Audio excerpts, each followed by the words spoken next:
A billion plus people and 30,000 wild elephants.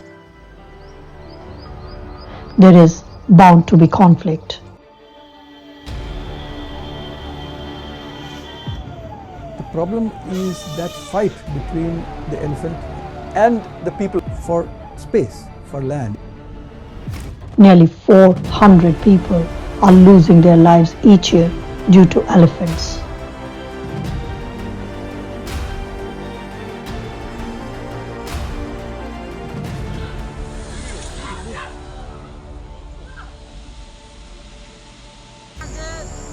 The famed Indian tolerance is running thin.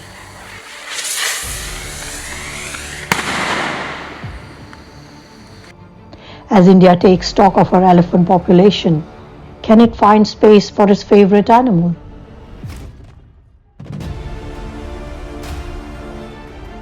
Can the two learn to live together? Or is one of the world's most charismatic mammals doomed for extinction?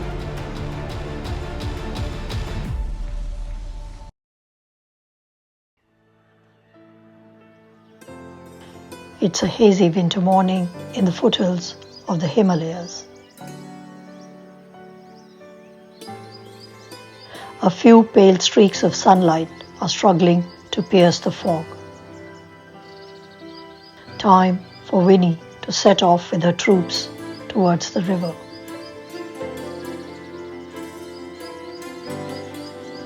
Leading one of the largest herds of elephants in the area is no easy task. Long treks in search of food and water are the order of the day.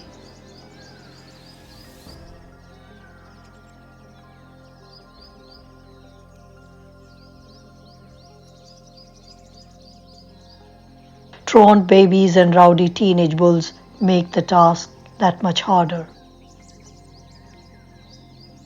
But there is no dearth of food in the forest, at least for now.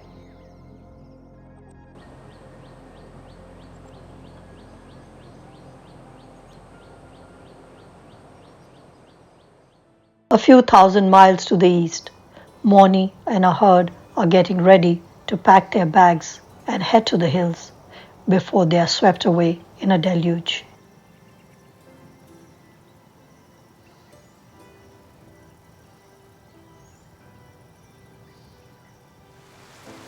Unprecedented rains and the ensuing floods have become more frequent in the area they call home.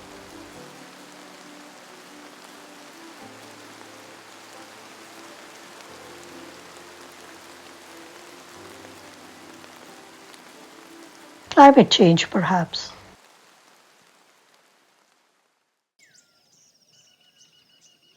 Average temperatures have been rising steadily.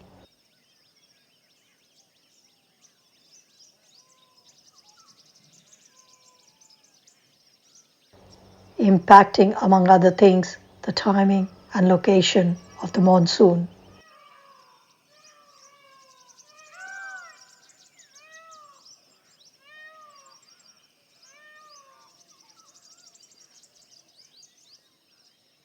Severe weather disruptions are a serious challenge to the very survival of the species. Heavy rains have been lashing the area for the past few days, and the water level in the river has been rising steadily. If the rains don't stop, the herd's younger members may not survive. Moni has to make the difficult choice. Is it time for them to head to the nearby hills? It's a long journey, and many of the younger members might struggle.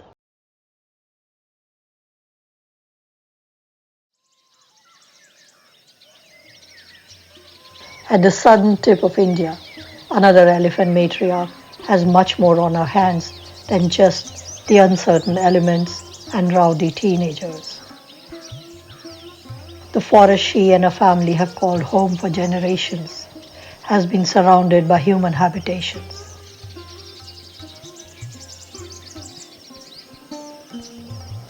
tea and coffee plantations have sprung all around. Humans have built homes on pathways which she and her family had used for their daily walks in search of food. There is nowhere for them to go.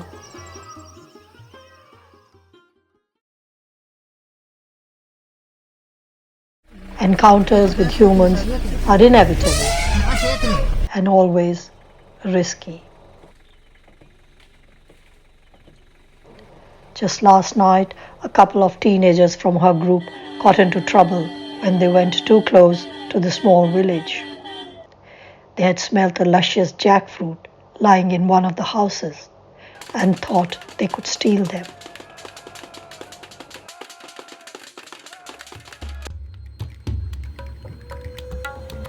Incidents like this have made the life of the herd extremely difficult. She is worried about the group's future.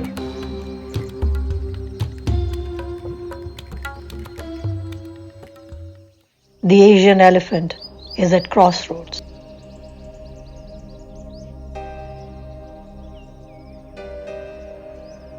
Barely 3 decades ago, they roamed across most of Asia. Today, only 15% of their original home range is left.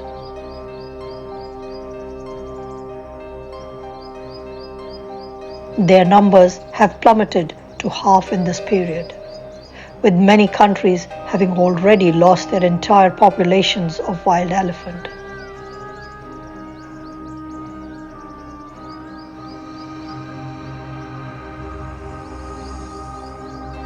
They are an endangered species. Living in one of the most populous regions of the world means fighting for scarce food, water, and land resources with humans. The elephant is a big, intelligent, social nomad. But big has biological connotations. Big is a mega herbivore. Big means over 1,000 kilos. Big means it needs to roam, which is why it's a nomad. You cannot settle a nomad. Settling elephants is a bad idea. You cannot say this is your elephant reserve and all elephants stay inside and people stay outside. Because elephants have to move, they eat and they move, and the land grows back, and then the elephant cyclically comes back and then utilizes the land. If you stop that movement, there will be more high conflict. So the problem at the moment is that movement patterns are being blocked. The elephants have nowhere to go. They're coming out, there's more conflict. All the corridors connecting different forests have simply disappeared. Busy highways, bustling towns, and other human-made structures have taken over the ancient routes that Winnie's ancestors had used for generations.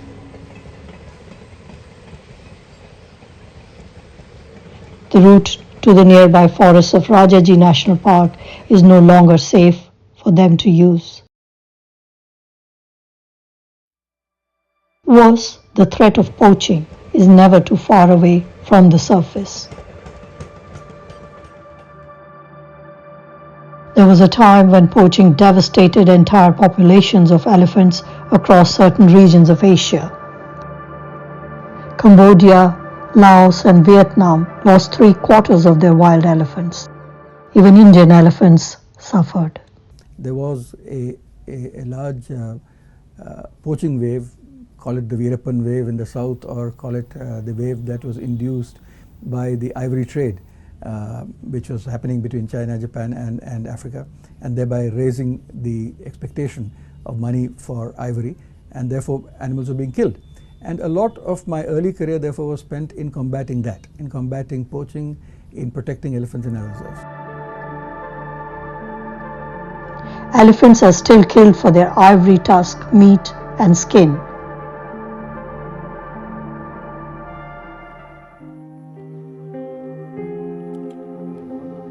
But undoubtedly the major threat to Asian elephants today is habitat, or the lack of it. The problem is how to fit the 29, 30,000 elephants that we have amongst the 1.4 billion people. All over Asia, which has the majority of the human population, this is going to be an issue. But in India, which today is the most populous nation in the world, and which has the largest number of Asian elephants, 65% of the Asian elephants live in this country, this is a problem. According to one estimate, nearly 500,000 families are affected by crop raiding elephants each year in India.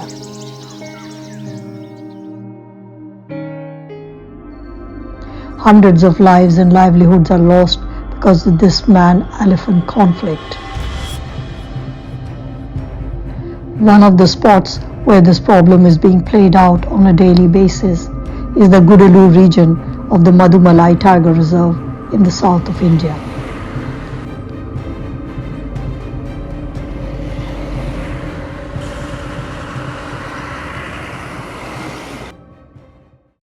Situated at the confluence of three states, Karnataka, Kerala and Tamil Nadu, Gudalur is witness to heavy elephant traffic.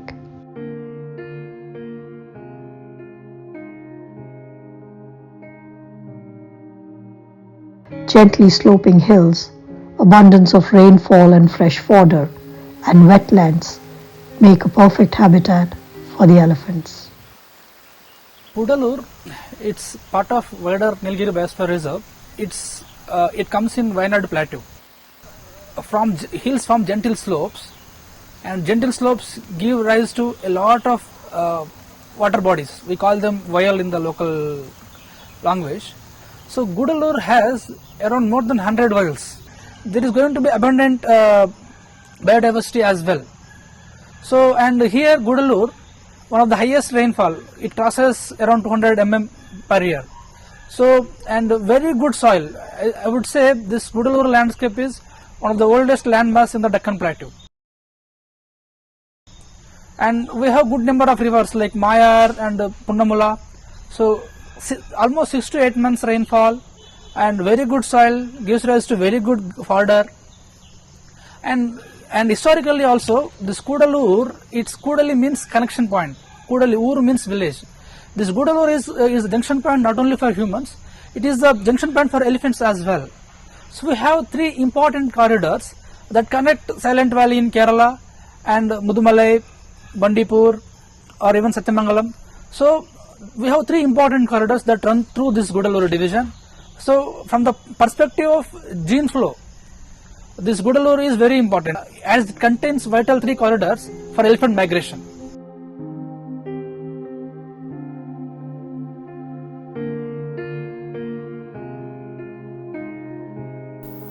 But it is equally attractive for economic activities. And a number of plantations of cash crops like cardamoms, tea, coffee and pepper are thriving in the area.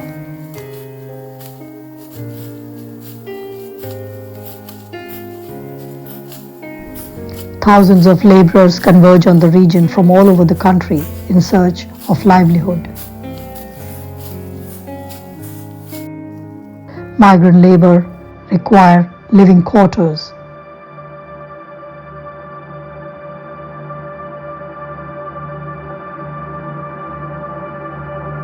Most of which fall right in the line of elephant corridors.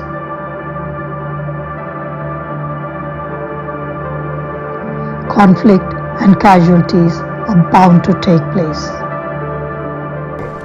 Every day we are facing a lot of elephant problems. Not only 1 or 2 days, 365 days. The area's DCF, Omkaran, concedes that his area has some of the worst man-animal conflict in the recent past. So it's a very tough job being in an elephant habitat. And blames unmindful human greed as the reason for this.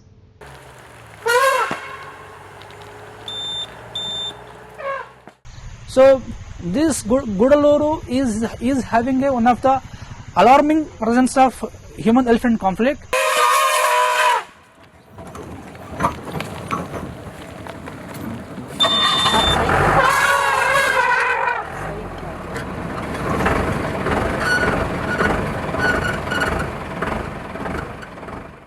because we as human did not respect the wildlife or did not respect the natural landscape here.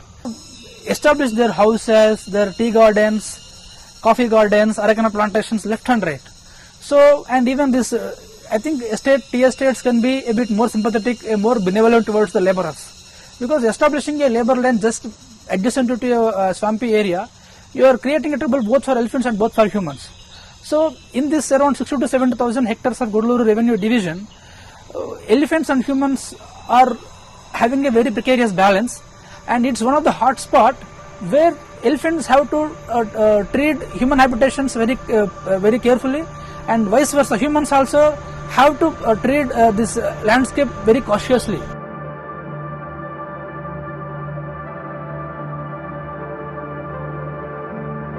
When you build a house in elephant corridor, you cannot, you cannot say that elephants should not enter our house. It's like building a house on a national highway of humans. Till the time some of these issues can be sorted, his staff must work day and night to mitigate this conflict.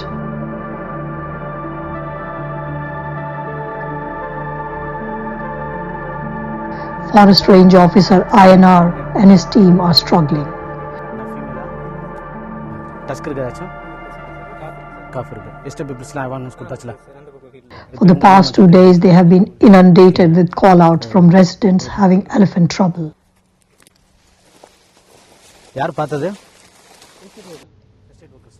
This morning, they have arrived at a tea plantation where a herd has been spotted.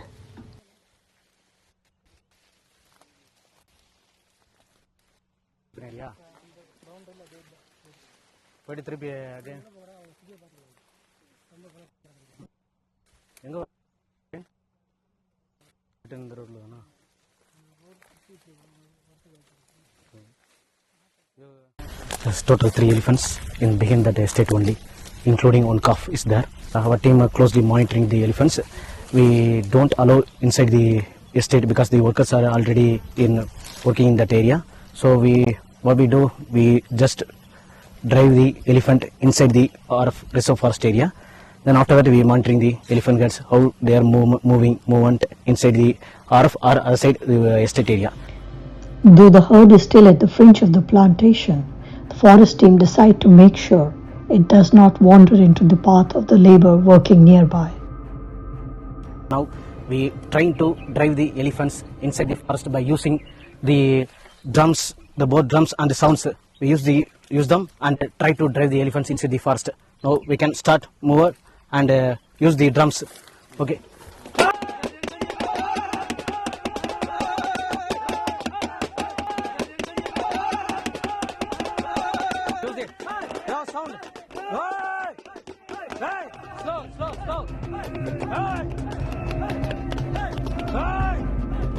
The loud noise does the trick.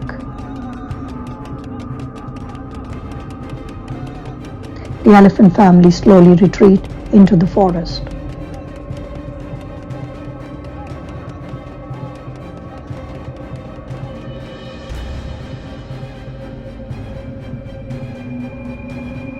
Once the herd has been safely escorted away, the team can breathe easy. But only just.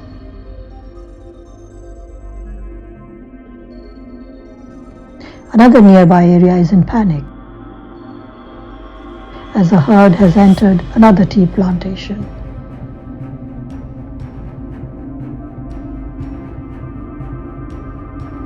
Hundreds of workers are on the job, and this could be disastrous.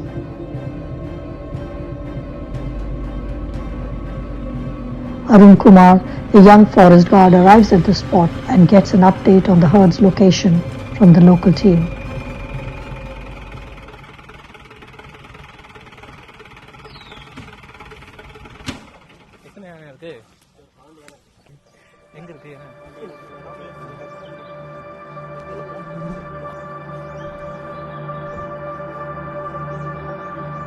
So far we have found 13 elephants in this estate field. But as a daytime, there are so much workers working around the estates. So it is difficult to drive the elephant into the forest from the estate. If I put on cracks and drive the elephant, it may cause damage to the workers working in the field. So we plan to stay the elephant in the same place. If after evening we can drive it to the nearby forest area, so it will be so helpful. So it will be not be harmful to the workers working in the tea field areas. He decides the team needs to try and get nearer the herd's location.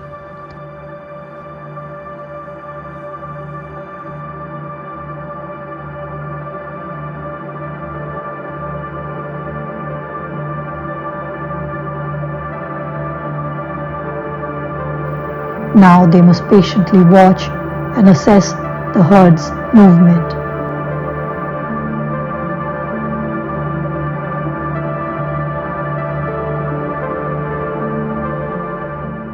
Last 2 hours we are monitoring an elephant movement with a herd of 13 elephants. We informed the estate management, so they shifted the labours to the other side.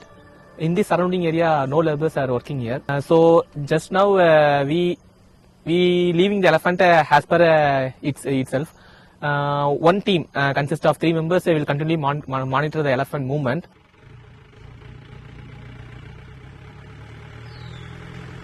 The teams in Gudalur Forest Range continue to run from one trouble spot to another the entire day. And there is no rest even at night.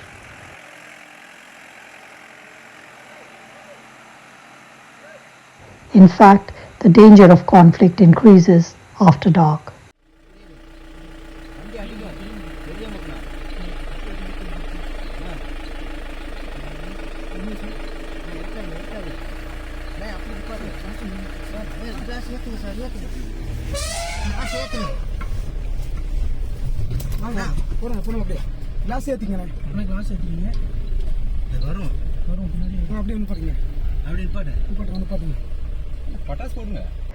The elephant has retreated for now from the road, but they must warn the motorists to stay alert.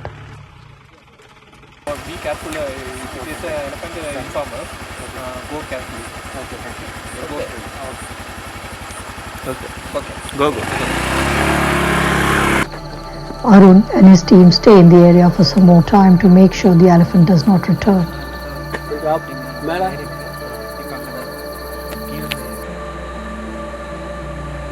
He calls in the central monitoring unit to inform them that his team is now moving to another trouble spot. We search the nearby surrounding areas, but we can't able to sight the elephant, sir. The elephant may be inside the bushes. We are unable to locate the elephant, sir.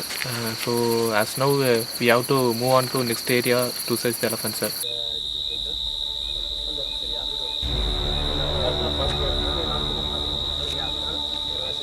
INR is also out patrolling and visiting all the watch posts in the area to make sure nothing goes amiss at night.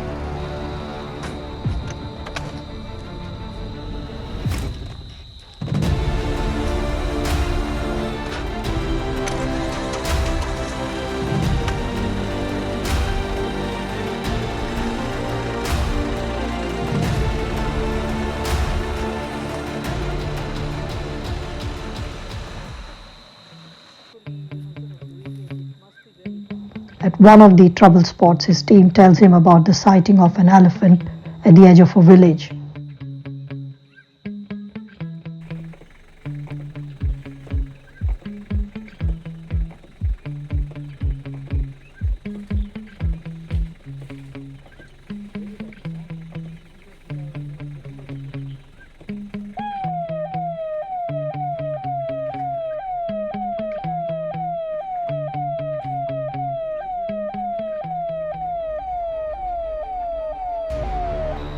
He decides to alert the residents to be cautious and not venture out alone or on foot.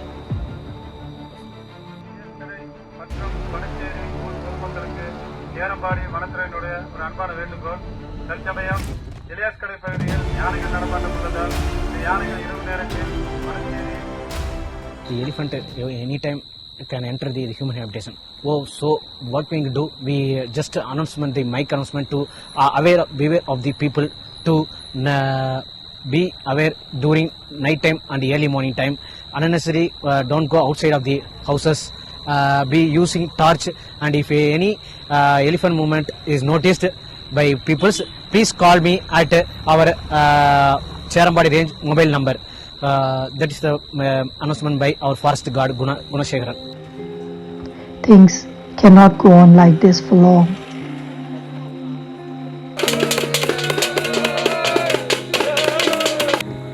The entire team has been stretched beyond their limit.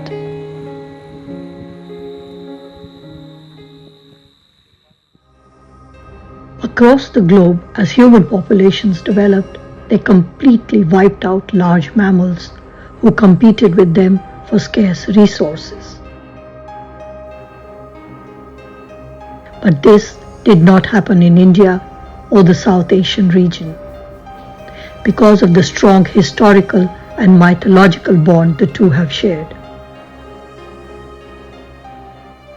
I think the speciality of the elephant in the Indian natural setting, so to speak, is that for at least 2,500 years we have recorded evidence of the human-elephant bond, either for the Hindu as God, Ganesh, or even for the Buddhist as the progenitor of Lord Buddha in their mythology.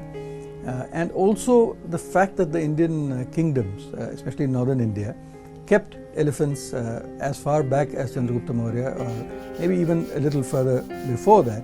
But definitely in the Mauryan kingdom, you would hear in the Arthashastra, Chanakya actually telling the king that, "O king, for you to have a kingdom that is secure, you need elephants."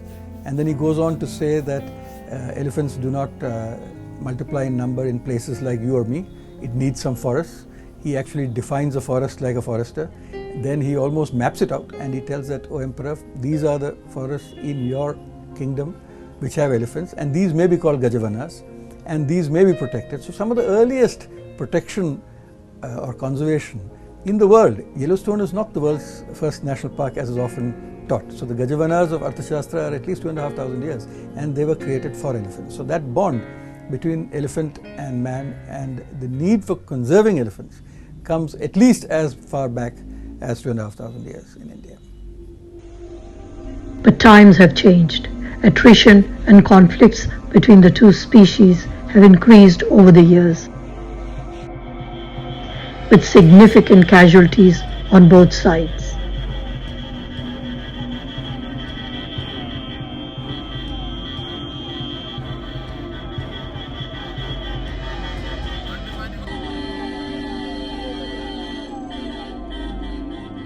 So is the famed tolerance of Asia running thin?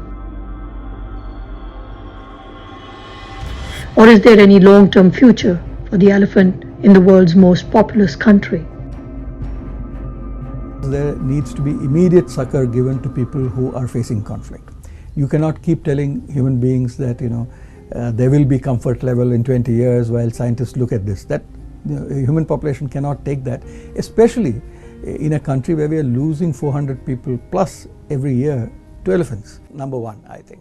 Number two is to really understand the elephant movements in India more thoroughly. Overall, we still do not know in many parts of India why the elephants are moving, where they are moving, what will be the predicted movement in 20 years. Remember, climate change is a reality. Your crops that are being planted are going to change over the years. Elephants can now go higher in the Himalayas, for example, due to climate change. So the whole movement pattern will change. And we have to predict this over the next 20-25 years. Experts believe that the key to the problem is to understand elephant behavior. Equally important is to protect the corridors that the herds use, the rite of passage, as Vivek describes it. Basically saying that there's 101 corridors that we have identified 15 years ago. In fact, 15 years ago it was 88, now it's 101. People sometimes rejoice saying there's more corridors, but that's not good. It means there's less habitat, that's why there's more corridors. So 101 corridors we have to save in some way. The way can be to procure land, acquire land, but the way could just be that people have that tolerance level to allow elephants to move from point A to point B, if both are habitats. If that movement is not for crop raiding, if that movement is because they're going from one habitat to the other, to have the tolerance of letting them through. And the government or civil society must increase that level of tolerance by helping people in these particular areas.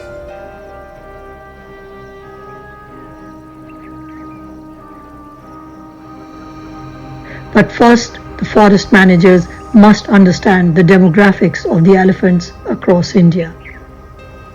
The number of breeding females, young calves, and males are all key to their survival and long-term conservation. So across the length and breadth of India, foresters are fanning out to get a scientific estimation of the actual population of these mega herbivores.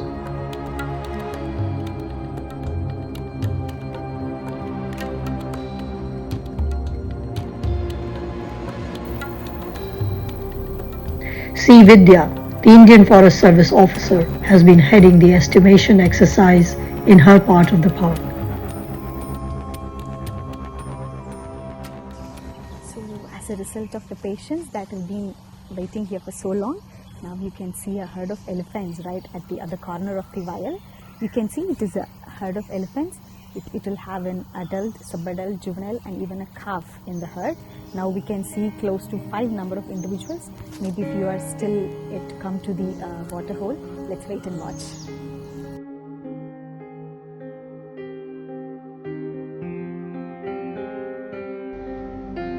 But how exactly is the counting done?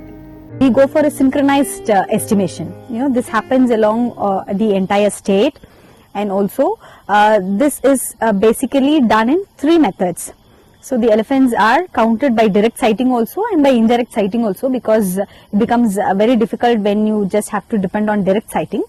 So by direct sighting we do 2 methods. One is the block count method, where our teams take an area where we know the movement of the elephant is there. So they actually walk the area thoroughly. It's a 5 square kilometer area, and they count the elephants that they sight directly. And second is the waterhole count method, where the prominent waterholes in the park is chosen, and our team wait there to look up for elephants that come for various purposes to the waterhole.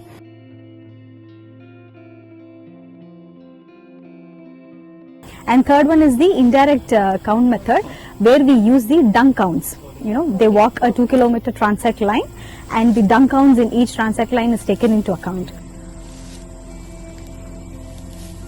Reading, GPS reading,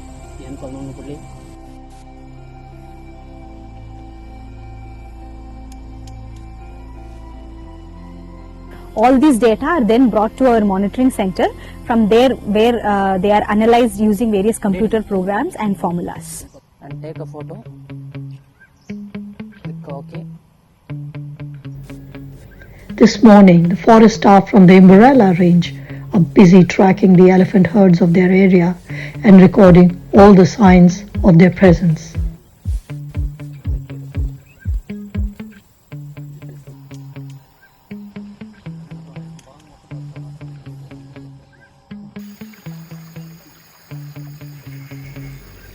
In addition to paper records, the staff now uses software on their smartphones which allows them to geotag the images. Reading, GPS reading, and take a photo. Click OK. This information is relayed straight to the centralized monitoring center, which then tabulates the data.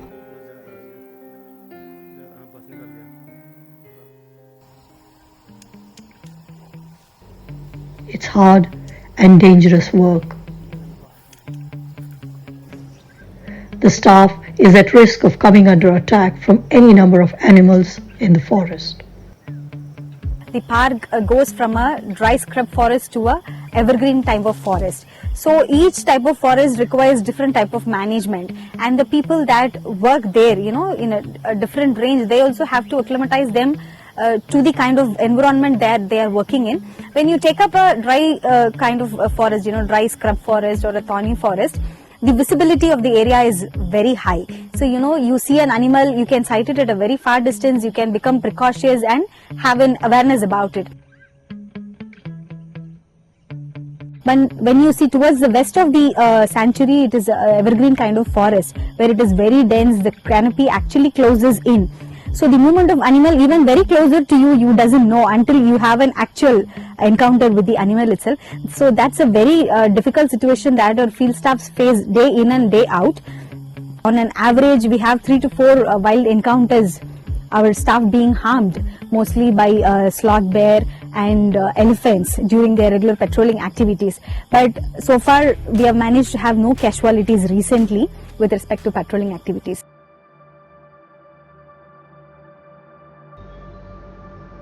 As the census exercise rolls on all over the country, the biggest concern that emerges is finding land for these mega herbivores.